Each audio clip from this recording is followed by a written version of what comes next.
Hey everyone, thanks for tuning in. If you're new here, consider subscribing. It really helps keep these stories coming. And while you're here, let me know in the comments where you're listening from. Now, sit back, relax, and let's get into the story. The call came in just after dawn. "Disturbance downtown," my producer said. "Bring your camera and move fast. Police scanners are going crazy." I barely had time to grab my equipment. The streets outside my apartment were quiet. A little too quiet for a Tuesday morning. No cars honking, no people rushing around. Just this heavy, unnatural silence hanging in the air. I met up with Maria, our field reporter, in the station parking lot. She was already wired up with her microphone, bouncing on her toes like she always did when a big story broke. "Ready to make history?" she said, forcing a smile. I gave a half-hearted nod. Something in my gut told me this wasn't going to be an ordinary day. We drove towards downtown, the scanner hissing with frantic chatter, police requesting backup, medics shouting for assistance, officers screaming before their radios cut out. It was chaos, and it was getting worse. We parked 3 blocks away from the scene. As soon as I stepped out of the van, the smell hit me something thick, metallic, and foul. Maria adjusted her earpiece. "Let's stay live as much as possible," she said. "Whatever's happening, viewers need to see it." I slung my camera onto my shoulder and hit record. The streets were littered with abandoned cars. Some still had their doors hanging open, engines running. There were shoes, bags, and cell phones scattered across the pavement like people had dropped everything and just run. We rounded the corner toward Main Street, and that's when we saw them, a cluster of people huddled in the middle of the road. Except they weren't right. Their clothes were soaked in something dark, and they moved with this slow, staggering gait, like they didn't know how to walk properly anymore. Maria raised her microphone. "This is Maria Lopez reporting live from downtown, where authorities are responding to..." One of the figures turned its head sharply to the sound of her voice. Its eyes were milky and unfocused, its mouth hanging open like it couldn't breathe properly. Then it sprinted straight toward us. I barely had time to react. I stumbled backward, the camera shaking in my hands. Maria screamed. I caught a flash of her face, wide-eyed, horrified, before I yanked her by the arm and pulled her into a nearby alley. We ran, heart pounding in my ears. I didn't even think about stopping until we reached the service door of an old diner. I shoved against it. It creaked open. Inside, the diner was empty. Chairs were knocked over. Plates shattered on the floor. Someone had left in a hurry, or maybe they never left at all. I set the camera down on the counter, my hands shaking so badly I almost dropped it. "What was that?" Maria whispered, clutching her microphone like it could somehow protect her. I don't know," I said. "It wasn't right. It wasn't..." A heavy thud interrupted me. Something slammed into the diner's front window. Then another and another. Their faces pressed against the glass, smearing it with grime. They weren't just trying to scare us. They were trying to get in. "We have to move," I said. "But where?" Outside was worse. Inside was a trap. The scanner clipped to Maria's belt crackled again. A voice, barely intelligible through the static. "Stay indoors. Avoid contact, infection spreading. No known cure." I looked at Maria. She looked at me. Neither of us said it out loud, but we both knew this wasn't a riot. This wasn't a protest. This was something else. Something much, much worse. I kept recording. Even though every part of me screamed to run, the camera stayed glued to my shoulder like it was part of me. Maria pulled her jacket tighter around herself and peeked through the blinds. "They're still out there," she whispered. "More of them now." The windows of the diner creaked under the pressure. Every few seconds, the glass bowed inward as the things outside pressed against it. I flipped the camera's settings, switching to low-light mode. The footage looked grainy, eerie figures staggering back and forth like broken marionettes. This is bad," I said under my breath. "Really bad." Maria straightened, suddenly all business again. "We're still live. We need to tell people. Maybe someone's watching. Maybe we can warn them." She clicked her mic back on, her voice trembling but strong. "This is Maria Lopez reporting from downtown. If you're hearing this, do not approach anyone acting strangely. Do not go outside. Authorities are responding, but the situation is dangerous. Please." A sharp crack silenced her. One of the windows spiderwebbed under the force of an impact. We both jumped. My camera caught every second the glass flexing, bowing, about to give way. "They're coming in," Maria breathed. I grabbed her by the arm again. "Kitchen. Now." We sprinted toward the back of the diner, kicking open the swinging kitchen doors. Pots and pans clattered to the floor. The smell of burnt food and bleach filled the air. There was a back door. Rusty, dented, half hanging off its hinges, but it was still a door. I tried the handle, it didn't budge. "Help me," I hissed. Maria threw her weight against it with me. We slammed our shoulders into the door again and again, even as the sound of glass shattering echoed from the front of the diner. With a final crash, the door burst open, and we stumbled out into an alley thick with garbage and shadows. I didn't dare look back. We ran. Everywhere we turned, there were more of them. People know. Zombies, shuffling, growling, sprinting. Some barely moved. Others chased anything that moved. Maria tripped on a loose piece of pavement, falling hard onto her side. I stopped, heart hammering, and hauled her to her feet. "You okay?" She nodded, wiping blood from her scraped palm, eyes wild with fear. We needed shelter. Now. At the end of the alley, I spotted a delivery truck. The back was open, crates spilled onto the ground. I didn't think, I just grabbed Maria and pulled her inside. We yanked the doors shut, plunging us into darkness. I could still hear them.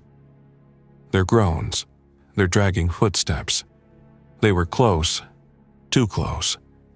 Maria pressed her back against the crates, breathing hard. "What is happening?" she whispered. I didn't have an answer. My mind raced through every movie I had ever seen, every story I had ever laughed at. Zombies weren't supposed to be real. They were just fiction, nightmares. Not this, not now. And yet, outside those metal doors, reality was changing into something we didn't understand. The scanner on Maria's belt crackled again. Containment failed, outbreak in multiple sectors, safe zones being established at... The message cut off in a burst of static. Safe zones. That meant there were places still holding out. Places we could get to if we lived long enough. I checked my camera's battery, still good. If this was going to be my last day on Earth, at least I would capture it. Maybe someone, somewhere, would see it and know what happened here. Maria wiped her face with the sleeve of her jacket, leaving a dark smear. She looked at me with a trembling smile. "You're still filming?" I nodded. "Good," she said. "People need to see." For the next few minutes, we sat in the darkness, listening, waiting. I didn't know it then, but those minutes would be some of the last calm ones I'd have for a long, long time. Because surviving the first hour was just the beginning. The real nightmare hadn't even started yet. The banging started softly. At first, it was just a thud here and there against the sides of the truck. then louder, more desperate. I gripped my camera tighter, ready to swing it like a weapon if I had to. Maria pressed herself deeper into the shadows, hands clenched into fists. Metal groaned around us. The creatures must have smelled us or heard us or something. They weren't leaving. "We can't stay here," I whispered. "They'll break through." Maria nodded reluctantly. "Where do we go?" I thought fast. Downtown wasn't far, but it was crawling with them. Maybe if we cut through the industrial district behind the warehouses, we could reach the freeway. Maybe find police or military units setting up those safe zones the scanner mentioned. The plan wasn't great. It wasn't even good, but it was all we had. I cracked the truck door open just enough to peek outside. At least 6 of them wandered nearby, their heads snapping toward the movement. Their skin was bruised and torn, their eyes cloudy, mouths working soundlessly. I pulled the door closed, heart slamming against my ribs. "Run on 3, I said, voice barely a breath. Maria tightened the strap on her mic pack. 1, 2, 3, we burst out of the truck. The zombies howled an awful, garbled sound that made the hair on the back of my neck stand up. We sprinted down the alley, dodging piles of garbage and broken glass. One of them, a man missing half his shirt. His arm, twisted at a horrible angle, lunged at Maria. I slammed into him with my shoulder. He went down hard, but I didn't stop to check if he was getting up. We cut through the side door of a warehouse. Inside, it was cooler, the air heavy with the scent of oil and dust. Towering shelves of crates formed dark canyons. I slammed the door shut and locked it, chest heaving. For a few seconds, all we heard was our own breathing. Then a soft dragging noise, deeper inside the warehouse. We weren't alone. I raised my camera, using its light to scan the dark rows of shelving. Shapes moved at the far end. Not stumbling, not sprinting, lurking. Maria grabbed my arm. "Up there." A metal staircase led to a catwalk above the main floor. We raced up it, the thin steps clanging under our feet. From the catwalk, we could see them better, a dozen zombies wandering aimlessly among the crates. They sniffed the air, twitching at every sound. I pressed my back against the wall, camera still running. If they didn't hear us, maybe they'd leave. Minutes crawled by. The undead shuffled below us, muttering and growling under their breath. Maria leaned in close. "We can't stay up here forever." I nodded. "We'll wait for an opening, then make a break for it." The scanner buzzed to life again, just loud enough to make both of us flinch. Military units establishing safe zones. Stadium confirmed as secure location. Citizens advised to proceed to nearest evacuation point. The stadium. It was at least 5 miles from here, but if it was secure, we had a chance. One of the creatures below groaned louder, craning its head upward. It had heard.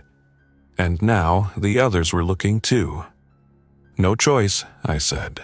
"Now." We took off along the catwalk, boots pounding the metal. Below, the zombies howled and began to climb the shelves like animals, knocking boxes aside. At the far end, a window stood open, letting in a slice of gray morning light. Without hesitating, Maria jumped. She hit the ground hard but rolled back onto her feet. I shoved the camera into my backpack, slung it over my shoulders, and vaulted after her. Pain shot through my ankle as I landed wrong, but adrenaline kept me moving. We ran again, this time through abandoned streets lined with broken glass and wrecked cars. Behind us, the warehouse door burst open. The things poured out like a flood, shrieking and scrambling after us. It felt like the whole city was chasing us now. And we were running out of places to hide. Our lungs burned.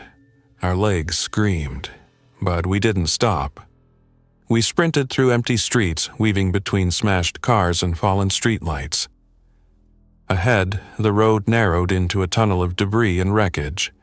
Beyond that, I caught sight of something flashing lights. A police checkpoint. Maria saw it too.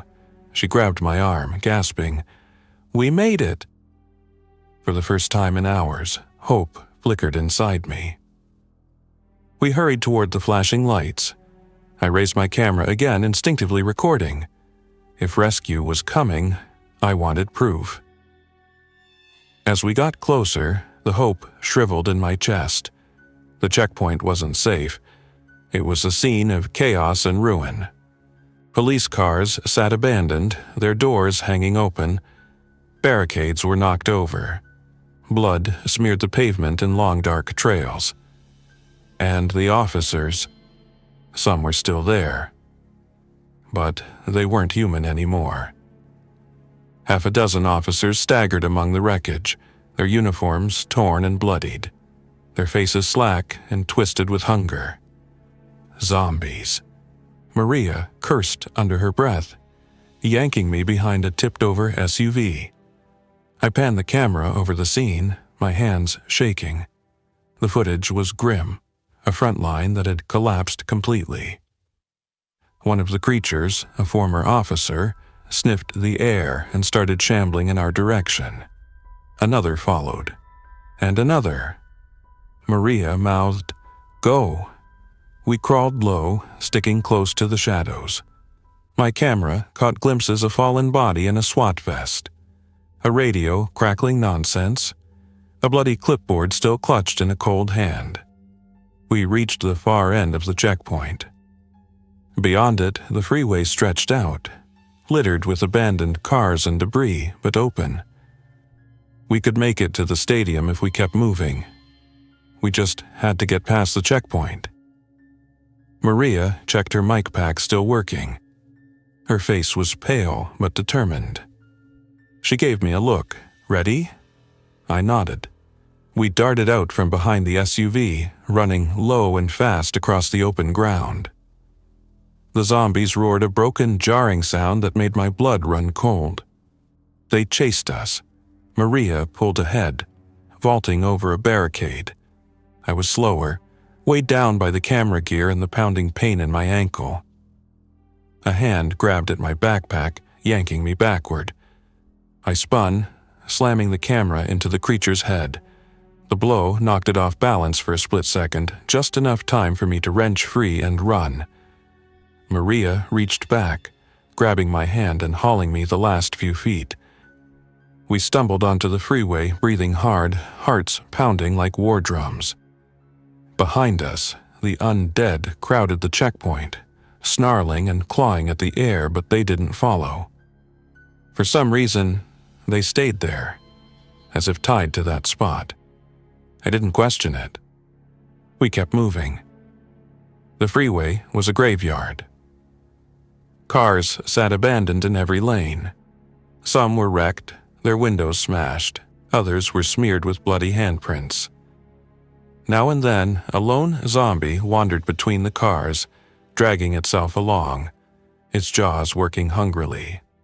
We stuck to the center, keeping as quiet as possible.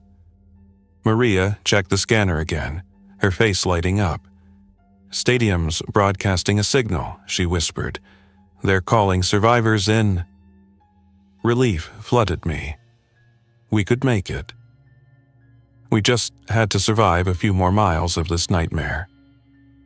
A distant rumble made me freeze. At first, I thought it was thunder, but the sky was clear. The rumble grew louder, closer. Headlights appeared down the freeway, a convoy of military trucks barreling toward us, tires screeching against the pavement. Maria and I waved our arms, shouting for help. The trucks didn't slow down. Instead, soldiers in gas masks leaned out, shouting something I couldn't hear and firing warning shots into the air. They weren't here to rescue anyone. They were clearing the freeway. Behind us, zombies poured over the barricades at the checkpoint. attracted by the noise and lights. We were caught in the middle. Maria screamed, "Run!" But there was nowhere to go. The convoy roared toward us, and the horde raced after us. In that moment, surrounded by death from all sides, I realized something. Surviving the outbreak wasn't just about running from the zombies. It was about surviving the living, too. The first truck blew past us, horn blaring, soldiers waving us off with frantic gestures. The second wasn't so lucky. One of the zombies, a twisted thing in a shredded delivery uniform, latched onto the side of the vehicle as it roared by. Others followed, scrambling over the truck like ants. Shots rang out as soldiers fired from the windows, but it was chaos. The truck veered sideways, smashing into a pileup of abandoned cars with a bone-shaking crash. We didn't wait to see what happened next. Maria yanked me toward a side road that dipped under an overpass. The freeway behind us erupted in noise, gunfire, screams, the screech of metal. The soldiers were overwhelmed almost instantly. Their convoy became a bottleneck of fire and steel. We ran into the underpass, the world narrowing to the echo of our footsteps and the thunder of destruction behind us. For a brief moment, it was quiet again. Maria leaned against a concrete pillar, panting. "We can't trust anyone out here," she said, voice shaking. "It's every man for himself." I didn't argue. I just kept the camera rolling, capturing at all the ruins of the city, the fear in our faces, the horror of what the world had become in just a few hours. We picked our way through the underpass, stepping over broken glass and wreckage. Above us, the city loomed like a skeleton towers gutted by fire, streets littered with wreckage. We needed a new plan. The stadium was still the goal, but the freeway was a battlefield now. We needed another route. Maria pulled out her phone, somehow still clinging to a sliver of signal. A map loaded slowly, glitching and freezing, but enough to show us a possible path. Side streets, alleyways, a sewer tunnel that ran close to the stadium's west side. It wasn't ideal, but it was better than nothing. We moved through the side streets, keeping low and quiet. The city felt abandoned but not empty. Every broken window, every open doorway seemed to breathe. Every shadow seemed to shift. At one point, we passed a gas station. Its pumps torn apart, flames guttering from the wreckage. A lone figure too far gone to tell if it was living or undead staggered through the flames, collapsing into ash. I captured it all on camera. Part of me hated myself for it. Another part couldn't stop. This was history. The end of the world through a lens. We pressed deeper into the ruins. A church steeple leaned against a collapsed diner. Power lines snapped and swayed in the breeze. Crows circled overhead, their cries harsh and mocking. At one intersection, we spotted a group of survivors. They had barricaded themselves inside a small pharmacy, stacking shelves and pallets against the windows. Through the cracks, I caught glimpses of them terrified faces, makeshift weapons. For a second, we considered approaching. But then we saw what was really happening. One of them, a woman with blood on her sleeves, was locked in a back room, banging on the door, her voice muffled but unmistakably frantic. The others weren't trying to save her. They were trapping her. Maria pulled me back before they could see us. "She's infected," she whispered. It was clear. Trust was dead here, mercy too. We left without a word, the screams of the trapped woman following us down the street. As we approached the sewer entrance marked on the map, I realized something else. The virus didn't just kill people. It killed hope. The city wasn't falling. It had already fallen. Maria pried open the heavy iron grate leading into the tunnels. The air that poured out was thick, damp, and choking. We exchanged a grim look. No better options. One after the other, we slipped into the darkness below, leaving the dead city behind. The iron grate slammed shut behind us, sealing out the city above. Inside the sewer tunnels, darkness swallowed everything. The only light came from my camera's built-in lamp and Maria's phone screen, casting long, twisted shadows on the damp concrete walls. The air was foul-thick with the stench of mold, rot, and something worse. We moved carefully, footsteps splashing in shallow water. Every sound, every drip, every distant groan made my skin crawl. It felt like the dead city above had seeped into these tunnels, tainting them. After what felt like hours, we spotted a maintenance map nailed to the wall. Maria studied it while I kept watch. "We're close," she whispered. 3 more junctions, then up. Hope blared faint, but there. We kept moving.